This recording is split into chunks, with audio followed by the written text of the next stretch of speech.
Hey everybody, welcome back. I'm Winter, and it is 2021. It's been 11 years of Starcraft 2, and a lot of people have learned a lot of things in that time. It might seem intimidating, but while the best time to learn Starcraft 2 may have been 11 years ago, the second best time, of course, is today. And with that, I'm going to go over 10 settings that you should. Some of them are a little opinion-based, but 10 settings that every new or newer StarCraft 2 player should at least know about and probably change immediately. I'm on a new account. Any link can have it, free to play. Can't play ranked yet, but before we do that, we gotta learn about the settings. It's relatively simple. I'm not going to go into graphics or anything, just basic gameplay. Easy enough. These are the default gameplay settings. You've probably seen it. First, show alerts. These are the things on the side of the screen that come up. They can be clicked on as well, like maybe mutas finish or upgrades finish. You get a little indicator. No reason not to have them. Off by default. Always show worker status. All of these on by default. Enable simple command card. Without the simple command card, we're in the LOTV, Legacy of the Void Unit Tester program right now. Well, the custom game. You can just find it on the arcade. That's where we're testing all this out. But with the simple command card, if you know how to read, you're going to learn, well, very little. It hides a lot of the key commands, even basic commands like hold position. So get rid of that. It's not that complicated. There's not that many buttons. It's important to actually know and see all of them. So once we do that, there you go.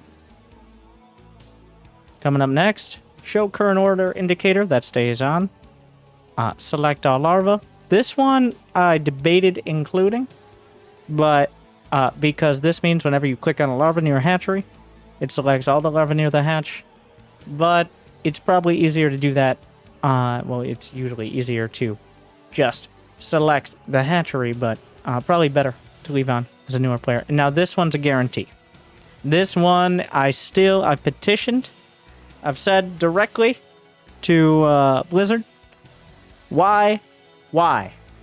But, enable enemy unit selection. Why? What building is that? What unit is that? What upgrades do they have? Who knows? This is disabled by default. You've probably figured out how to enable it if you made it to this video, but just in case you haven't, this is why you can't click anything. This was added and disabled with Legacy of the Void. I have no idea why. Just, there you go. Display experience points.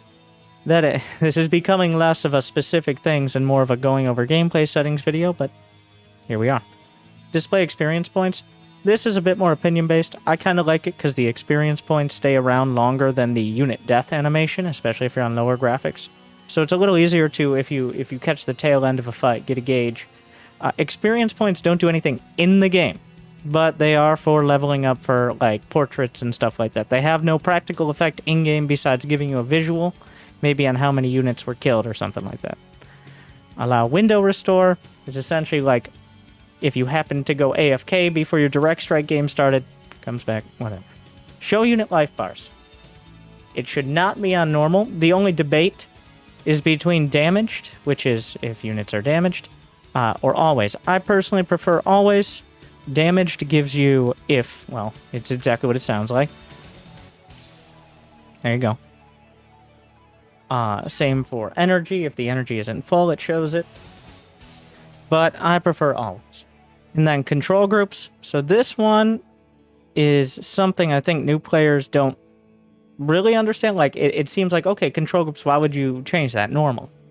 I prefer unclickable. So that way you can see the control groups, but you can't accidentally click them and possibly change them with your mouse. If you're clicking control groups with your mouse, like in order to create them right now, you better either have one hand, or you have to stop. Okay?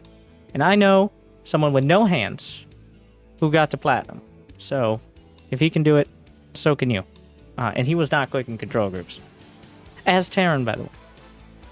Shout out to Matt, if you're watching. Show flyer helper. This one is a little confusing. Let me demonstrate it for you. So with selected, You see those? Well, a practical application here is Ravagers with Corrosive Bile. This is a huge one. All right. Actually, let's bring some Liberators into it. This is probably the most common of these situations. Where, oh my god, these Liberators are sieged up. And now, okay. It actually gives you it. Okay, I didn't know that. But if you're not looking very closely, you won't know where to shoot. I prefer always on. I guess this is less of a requirement, a bit more of an opinion, but I'm always looking for more information. Go Flyer Helper, always on.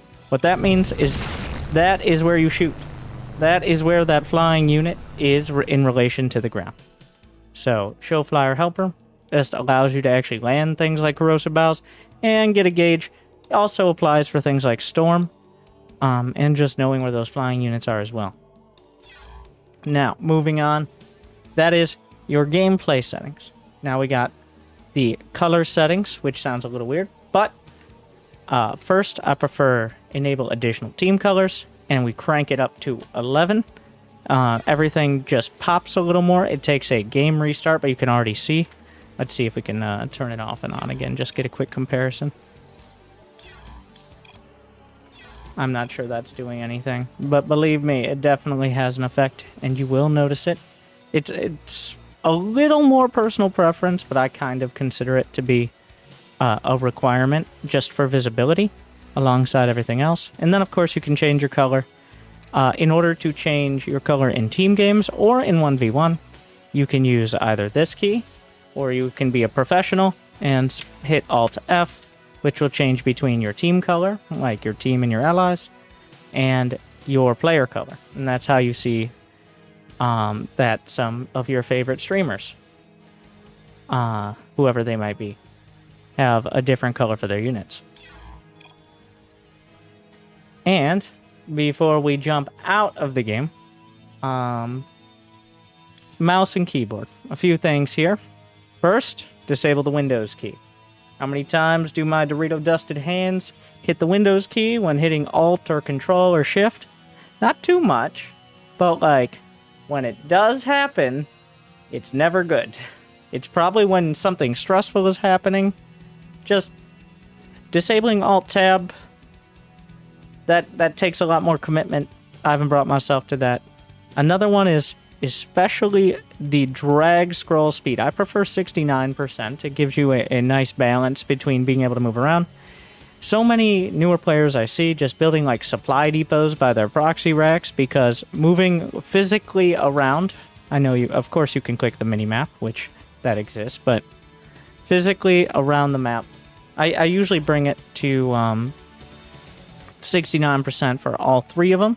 Drag scroll is a hotkey default middle mouse where you can move the camera around. I use it more for observing, but occasionally in game, it can have a practical effect. Another one, well, reduce mouse lag is, I haven't noticed much of a difference there, but I think upping at least your drag scroll speed, I hope you're not using the keyboard, is a pretty big and noticeable deal. And practical one as well. So, and our final of the 10 settings you should change is going to be not so much about in-game, but about the people surrounding it.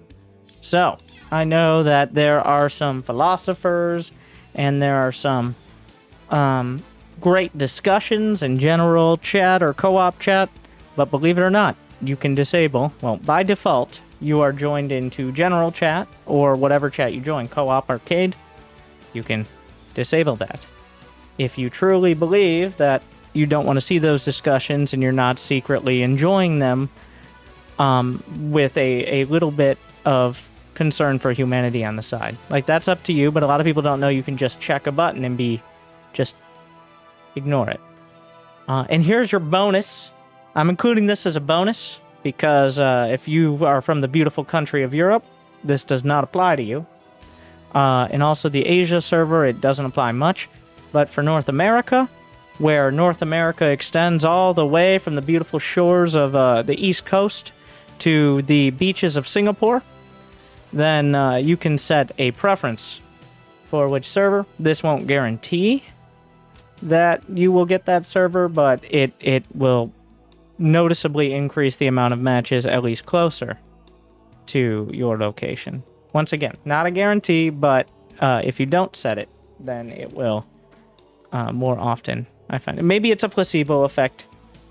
I don't know. But at least it's something.